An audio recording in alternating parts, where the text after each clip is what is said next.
Muy buenos días, hermanos. Dios les bendiga. Bienvenidos a todos los hermanos.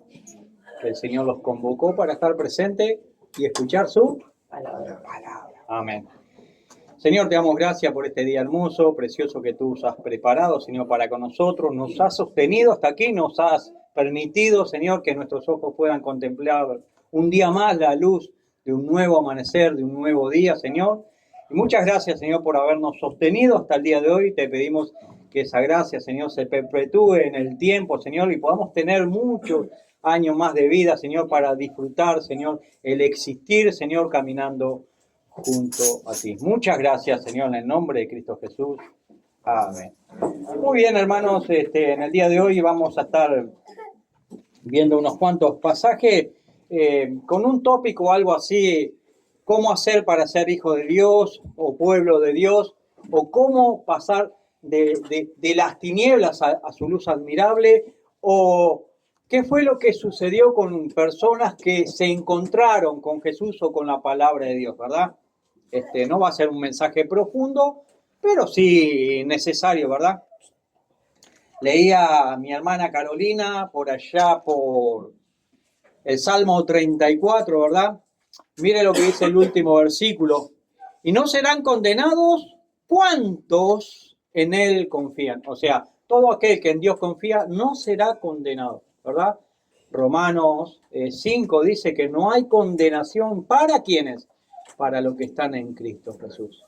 O sea que todo aquel que está en Cristo Jesús, nueva criatura es. Por eso la importancia de permanecer en Cristo, ¿verdad? De ser trasladado de lo que es las tinieblas o cuando vivíamos sin Cristo a su luz admirable.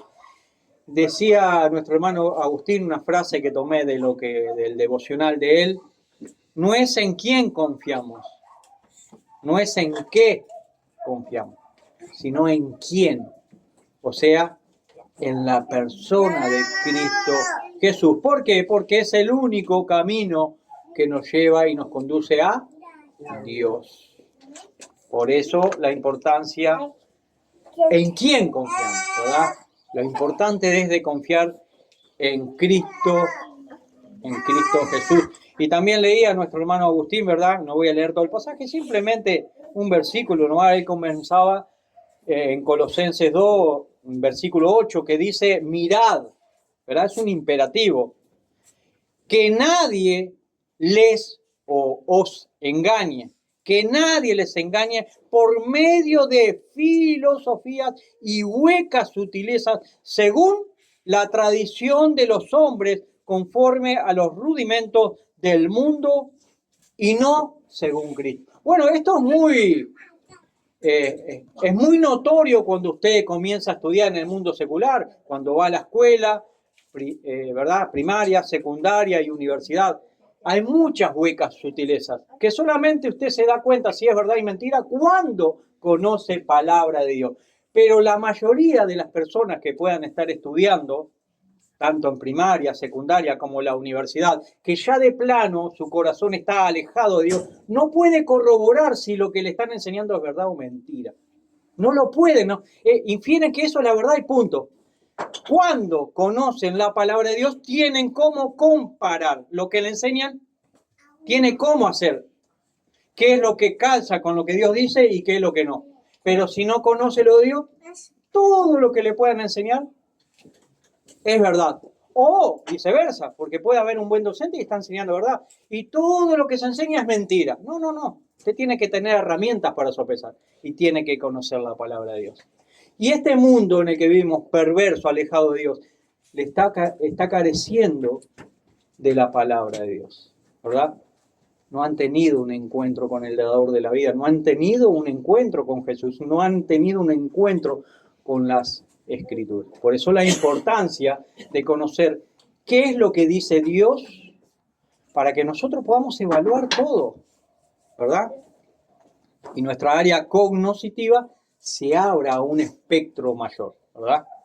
La otra vez yo mostraba como una paradoja en el camino, ¿verdad? El mundo es un camino ancho, anchísimo. Vos andás como quieras y conseguís los placeres que quieras. Pero Jesús es un camino angosto. ¿Y qué era lo que yo parafraseaba? Que en ese camino, aunque sea angosto, hay una perpetua novedad de información. Tremendo. Tremendo, ¿no? Si sabemos aceptar bien eso, ¿verdad? Hay una perpetua novedad de información que Dios nos quiere dar en ese camino acotado, angosto. Es una paradoja, ¿no? Pero es cierto. ¿Cómo hacer para ser pueblo de Dios? Bueno, uno es reconocer que estamos lejos de Dios o que somos pecadores, ¿verdad? Tomar una decisión de ir en pos de Él, ¿verdad? Él nos llama, bueno, tomar una decisión e ir en pos de Él. 3, caminar en novedad de vida. Caminar en novedad de vida. 1, en Mateo 3 vemos a Juan, el Bautista, llamando al arrepentimiento, ¿verdad? Vemos al pueblo y sus alrededores que salían en pos de él, ¿verdad? También vemos que se bautizaban confesando sus pecados, o sea, se arrepentían, venían en pos de Juan el Bautista, se bautizaban y confesaban sus pecados. Había un proceso de cambio a cómo venían viviendo y ahora estaban reconociendo que no estaban bien delante de Dios y había un proceso, ¿verdad? De arrepentimiento, iban en pos de aquel que le estaba comunicando el mensaje de Dios, en este caso Juan el Bautista, que Juan el Bautista que hizo lo enderezó hacia Cristo Jesús. He ahí el Cordero de Dios que quita el pecado del mundo, dice Juan, ¿verdad? Los direcciona a Cristo. Lo que hacemos nosotros cuando predicamos la palabra de Dios guiando a las personas, ¿a quién? Al dador de la vida, o sea, a Cristo Jesús, ¿verdad? 2, en Hechos 9 vemos a Pablo que se encuentra de frente con el Señor Jesucristo. Recuerden que el apóstol Pablo, hasta el capítulo 9, dice que respiraba amenazas en contra de la iglesia, en contra de los cristianos, ¿verdad? Le pedía a los líderes que le den carta para él entrar a las sinagogas, para él entrar a los que predicaban a Cristo Jesús, y que inclusive lo arrastraba de los pelos a la cárcel y algunos lo mataban. Él presenció, el apóstol Pablo, el asesinato de Esteban. Tremendo, ¿no?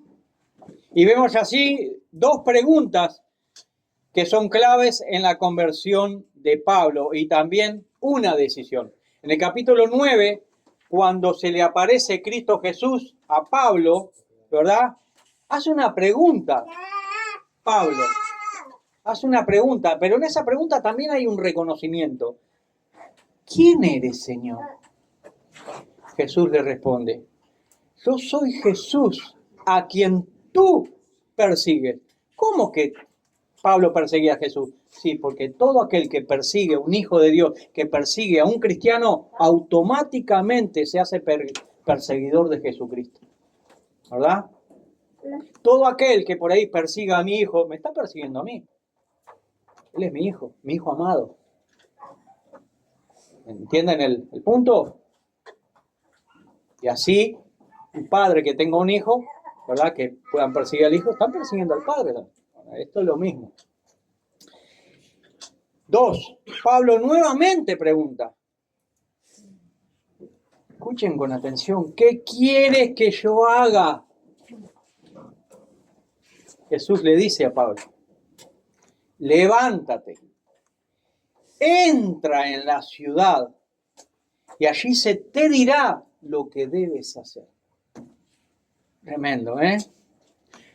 Por ejemplo, uno cuando conoce al Señor hoy, antes de conocerlo, alguien le habló de Cristo. ¿Y qué debo hacer? Vení, vamos a una congregación que yo conozco. Vení a escuchar palabra de Dios. Y ahí se te va a decir lo que debes de hacer. ¿Verdad?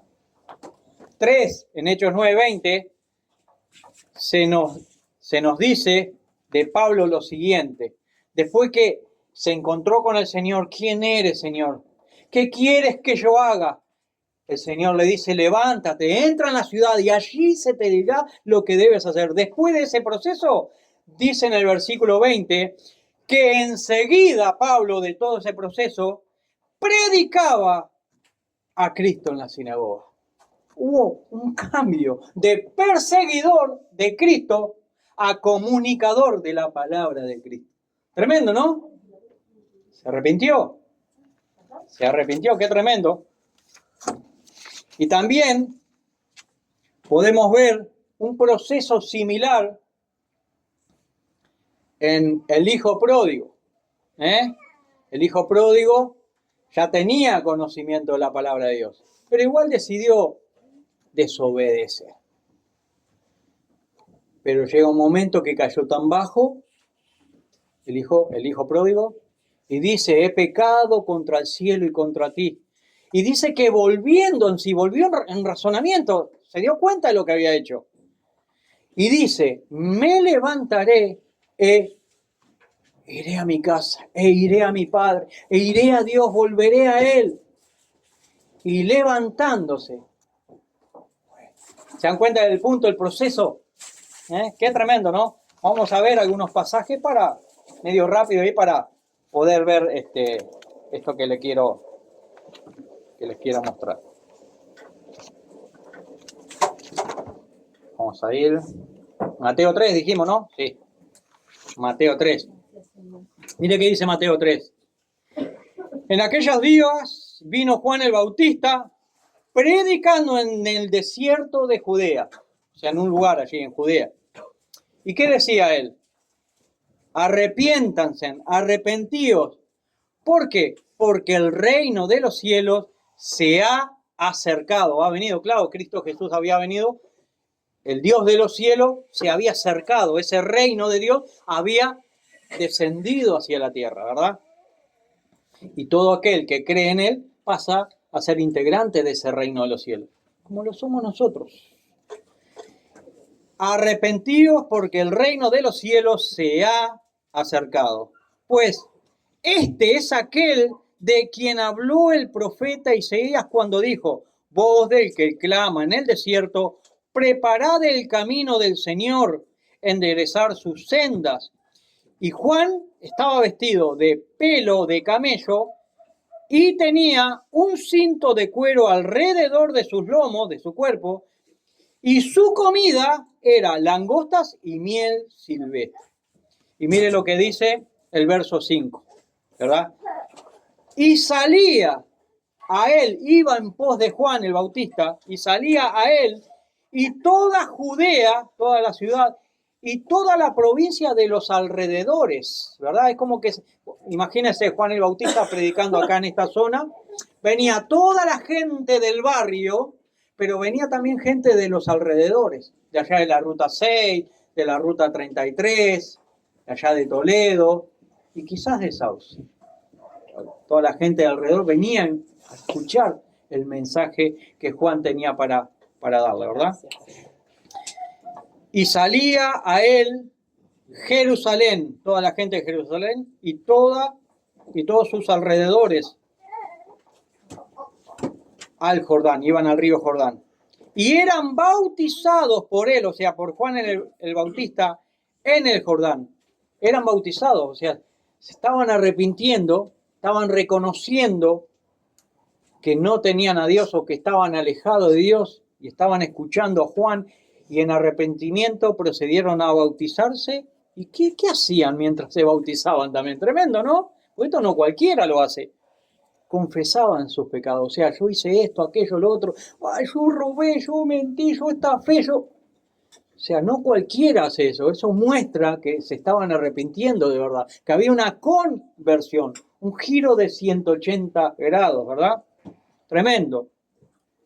También podemos ver, vamos a ver en Hechos 9, para corroborar lo que dijimos anteriormente con respecto a Pablo, ¿verdad? Pablo, respirando aún amenazas y muerte contra los discípulos del Señor, o sea, contra la iglesia, vino al sumo sacerdote y le pidió cartas para las sinagogas de Damasco, con el propósito a fin de que, si hallase a algunos hombres o mujeres de este camino, o sea, de este camino es de los que seguían a Jesús, los trajese presos a Jerusalén. Ah, usted está predicando que Cristo Jesús es el Salvador del mundo. El apóstol Pablo, que todavía no era apóstol, preso. Este está hablando en nombre de Jesús, preso, ¿verdad? Pero yendo por el camino, o sea, Pablo yendo por el camino, aconteció que al llegar cerca de la ciudad de Damasco, repentinamente le rodeó un resplandor de luz del cielo. Y cayendo en tierra, muchos dicen cayó del caballo, acá no se nombra ningún caballo, ¿verdad? Es probable que vaya caminando, ¿verdad? Podría haber un burrito también. Y cayendo en tierra, oyó una voz que le decía: Saulo, Saulo, Pablo, Pablo, ¿por qué me persigues? Era Jesús hablándole. ¿Por qué me persigues? Él dijo: ¿quién eres, Señor? Jesús le dijo: yo soy Jesús, a quien tú persigues. Dura cosa te es dar coces contra el aguijón. Él, temblando y temeroso, porque claro, cayó, escuché una voz del cielo, un resplandor, quedó temblando y temeroso allí en el suelo. Dijo: Señor, ¿qué quieres que yo haga? Allí ya comenzó ese proceso de arrepentimiento y conversión. Y el Señor le dijo: levántate y entra en la ciudad y se te dirá lo que debes hacer. Y los hombres que iban con Pablo se pararon atónitos, oyendo a la verdad la voz, pero sin ver a nadie. Entonces Saulo se levantó de tierra y abriendo los ojos no veía a nadie. Así que llevándole por la mano le metieron en Damasco. Claro, como quedó ciego, los compañeros que andaban con Pablo le llevaron de la mano para guiarlo, ¿verdad? Le llevaron a Damasco, donde estuvo 3 días sin ver y no comió ni bebió. Había entonces en Damasco un discípulo llamado Ananías, a quien el Señor dijo en visión: Ananías. Y él respondió: heme aquí, Señor. Y el Señor le dijo: levántate y ve a la calle que se llama Derecha y busca en casa de Judas a uno llamado Saulo de Tarso, porque he aquí él ora. Estaba orando y todo, Pablo? ¿Qué le parece? Y ha visto en visión a un varón llamado Ananías que entra y le pone las manos encima para que recobre la vista. Entonces, Ananías respondió: Señor, he oído mucho acerca de este hombre, de Pablo. Es bravo. ¿Cuántos males ha hecho a tus santos en Jerusalén? O sea, le estaba recordando: Jesús, este llevaba preso, arrastraba a las mujeres porque te predicaban a ti. A este escogiste, a este elegiste. Algo así, ¿no? Algo así. Y entonces Ananías respondió: Señor, he oído de mucho acerca de este hombre, de Saulo. ¿Cuántos males ha hecho a tus santos en Jerusalén? Y aún aquí tiene autoridad de los principales sacerdotes para prender a todos los que invocan tu nombre. El Señor le dijo: sí, ya lo sé, Ananías. ¿Qué? Porque instrumento útil, instrumento elegido, instrumento escogido me es este, para llevar mi nombre en presencia de los gentiles y de reyes y de los hijos de Israel. Porque yo le mostraré a este que hasta ahora era perseguidor de la iglesia, cuánto le es necesario padecer por mi nombre. Tremendo, ¿eh? Fue entonces Ananías y entró en la casa y poniendo sobre él las manos, dijo, mire lo que le dice a Ananías, porque entendió lo que Jesús le dijo a Ananías. Le dijo: hermano. Ananías le dice a Pablo, que era el perseguidor de la iglesia, hermano, porque entendió que se había convertido por lo que Dios le estaba diciendo.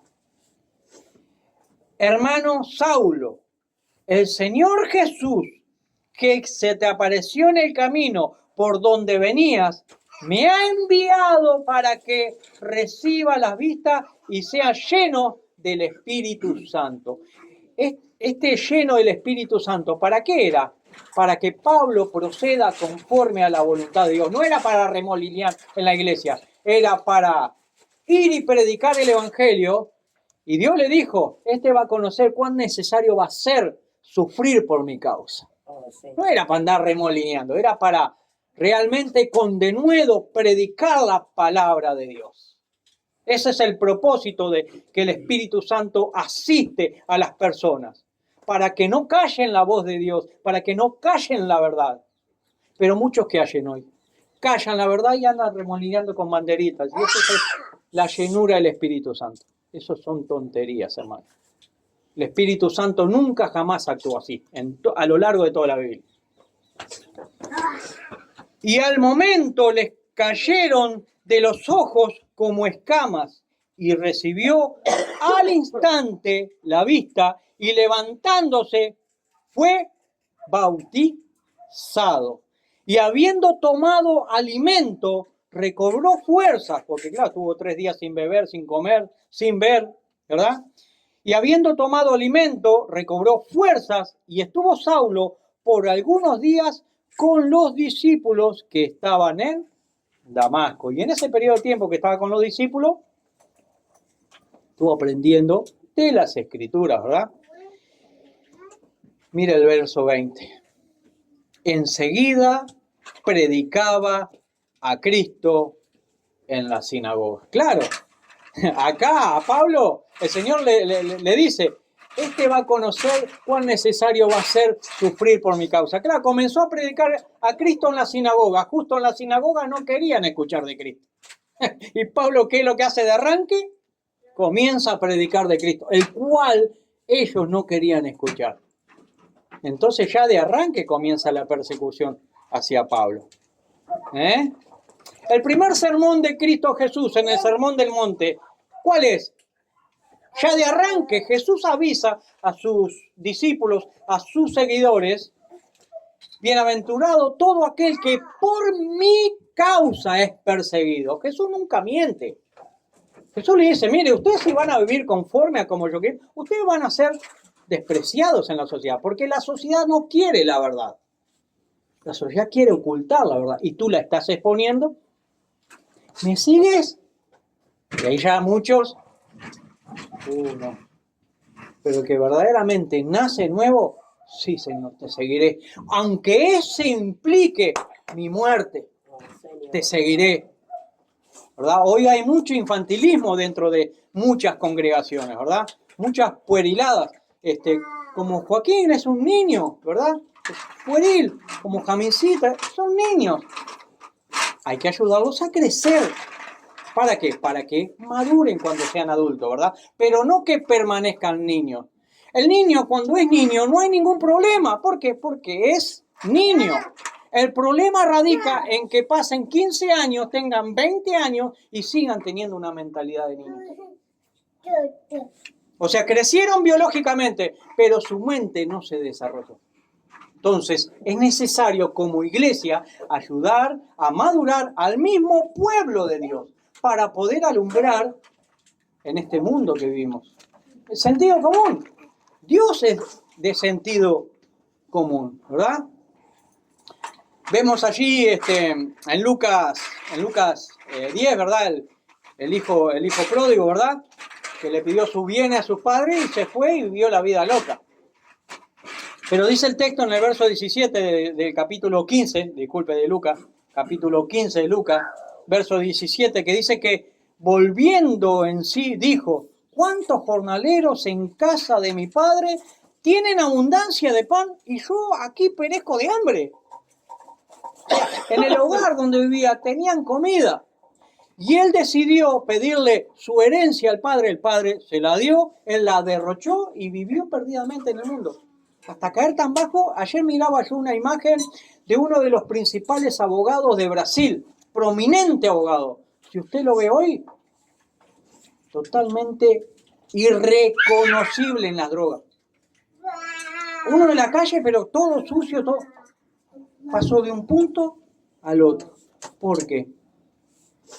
Alejados de Dios. Totalmente opuestos a Dios. O sea, de un mundo de éxito a una vida de fracaso. Cuando es al revés, de una vida de fracaso a una vida exitosa en el Señor.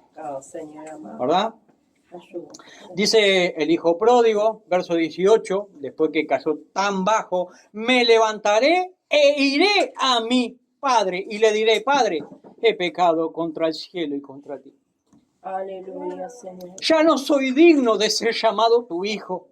Hazme como uno de tus peones, Padre. Trátame así igual. Y levantándose, vino a su padre. Y fue movido a misericordia su padre. Y corrió a su hijo. Y se echó sobre su cuello y le besó. Un padre que ama no desprecia a su hijo. Dios nunca desprecia a su hijo. Padres biológicos muchas veces sí. Padres humanos como nosotros, sí. Pero si tenemos a Dios verdaderamente en nuestra vida, tenemos que amar a nuestros hijos a pesar de, por supuesto, no aceptar, pero a pesar de amarlos, orando para que el Señor pueda restituir esa vida caída y levantarla nuevamente. Eso es un padre amoroso. Un padre que pueda mirar en pos de su hijo. En mi caso, en pos de Mateo. En mi caso, en pos de Marcos. ¿Verdad? En Carolina, en pos de Agustín, Luca, Analía. ¿Verdad? Dylan, Jorge, en pos de Aarón. ¿Verdad? De More, de Lautaro. Diego, en pos de sus pequeños. ¿Verdad? Que recién los tomé como ejemplo de que no debemos ser niños. Ellos son pequeñitos. ¿Cuánto tiene Joaquito? 1 año, está veterano. Está veterano, tiene 1 año, ya está. Hace un tiempo tenía meses. ¿Verdad? Jamincita, más veterana, 3 años. O va en camino a. ¿Verdad? Entonces, ¿cuál es el punto, hermano? Que cuando uno se acerca al Señor, debe haber un cambio, ¿verdad? Ese cambio que se note, ¿verdad? Gracias, se arrepienta, Señor. Comienza a caminar en pos de Cristo y comienza a elevar su vida, ¿verdad? Conforme a la voluntad de Dios. Hay en las Escrituras un pasaje que no lo he tratado todavía, pero lo voy a tratar en profundidad, que me encanta porque me veo yo muy representado figurativamente y literalmente. Y ya se van a dar cuenta por qué. Que es Marcos 10, del verso 46 al 52. Lo leo para que se dé cuenta.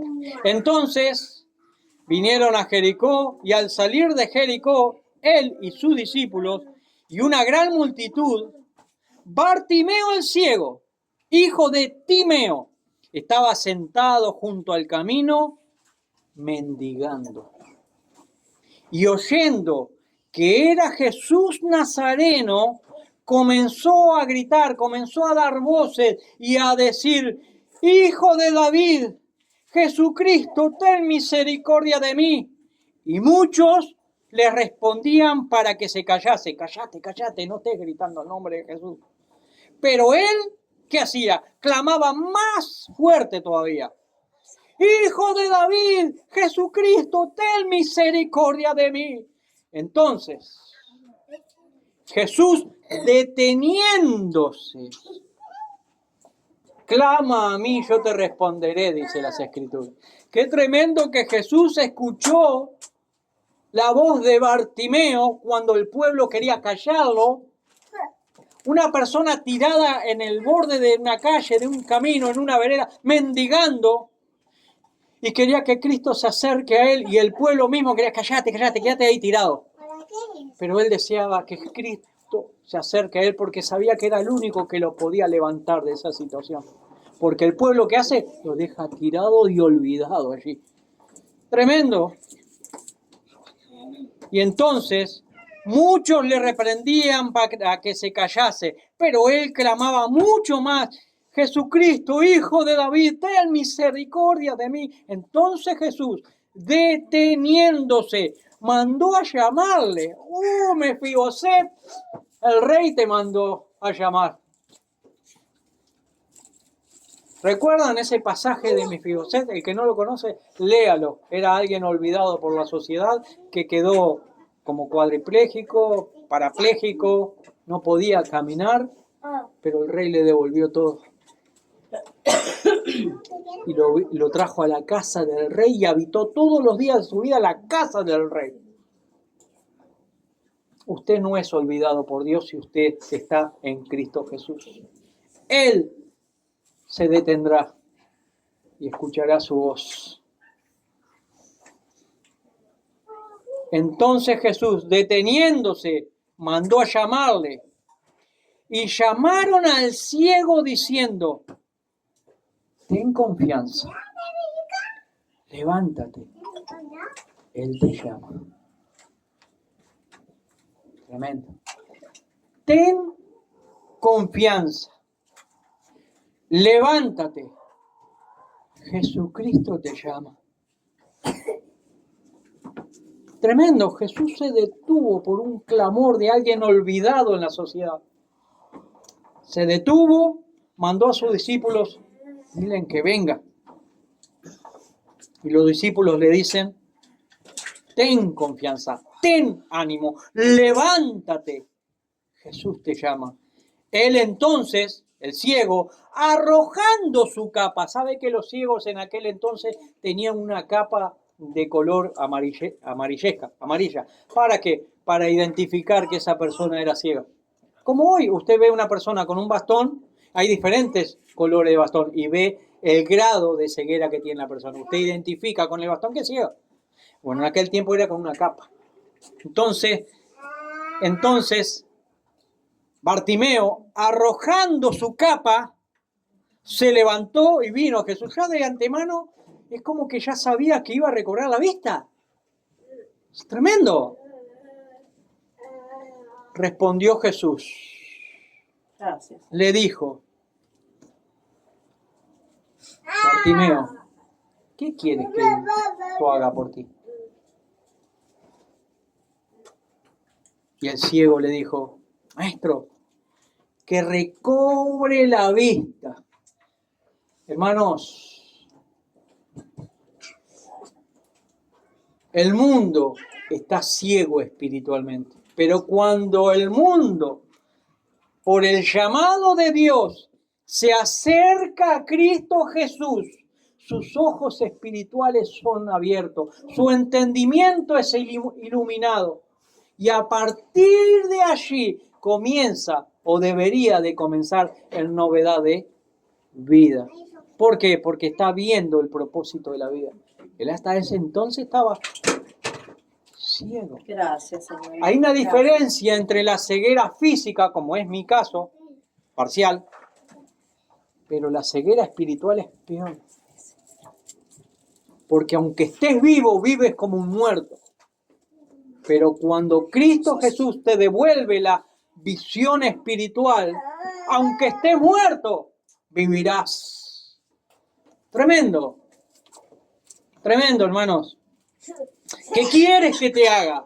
Y el ciego le dijo, maestro, que recobre la vista. Y Jesús le dijo, vete, Bartimeo, tu fe te ha salvado. Lo reconoció como que era el único que podía obrar en su vida. Entonces, por esa fe, él fue salvado y sanado, ¿verdad? Y enseguida recobró la vista. ¿Y qué hizo? ¿Se quedó allí Bartimeo? No. Y seguía a Jesús en el camino. Todo hijo de Dios, toda la iglesia, todos nosotros hemos conocido al Señor, hemos recobrado la vista espiritual. Y cuando conocemos al Señor, el paso trascendente e importante que todo hijo de Dios tiene que dar no es entretenerse, porque la iglesia no es una guardería, sino es seguir al Maestro. Seguir a Jesús, ir en pos de Él, por gratitud, Gracias, Señor. por lo que ha hecho en nuestra vida, por lo que ha hecho en su vida.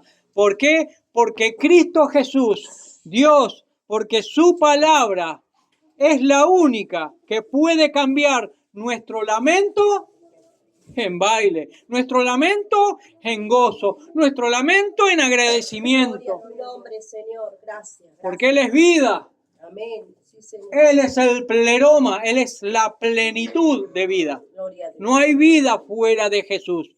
¿Que en el mundo hay muchos caminos? Sí, sí, claro que sí. Pero dice que los caminos que el hombre elige son caminos que al final son caminos de muerte. Oh, Señor. Más el camino angosto que es Cristo Jesús es un camino de vida en abundancia, de salvación y de vida eterna. Entonces, nosotros como hijos de Dios, lo único que tenemos que hacer es permanecer en este camino que ya estamos. Gracias, Señor. ¿Verdad? Hermanos, que Dios les bendiga. Una Gracias, Señor. simple reflexión quizás, pero Gracias, Padre. necesaria para el diario vivir. Antes de terminar, quiero leer solamente la letra de una canción. No la voy a cantar, pero solamente la letra, ¿verdad? Que dice: cuando estoy decaído, oh mi alma tan cansada, cuando los problemas vienen y hacen pesar mi corazón, entonces me quedo quieto y espero aquí en silencio hasta que vienes y te sientas a mi lado un momento. Tú me levantas, tú me elevas para poder estar de pie en las montañas. Tú me levantas, tú me elevas para caminar en los mares tormentosos. Soy fuerte cuando estoy sobre tus hombros. Tú me levantas, tú me elevas más allá de lo que puedo ser. Que tengan una bonita jornada, Gracias, Señor. un bendecido domingo. Gloria a Dios. Usted, hermano, que está presente aquí y todo aquel que pueda estar escuchando en cualquier parte del mundo. Gracias, Bendiciones en el nombre de Cristo Jesús. Amén. Señor.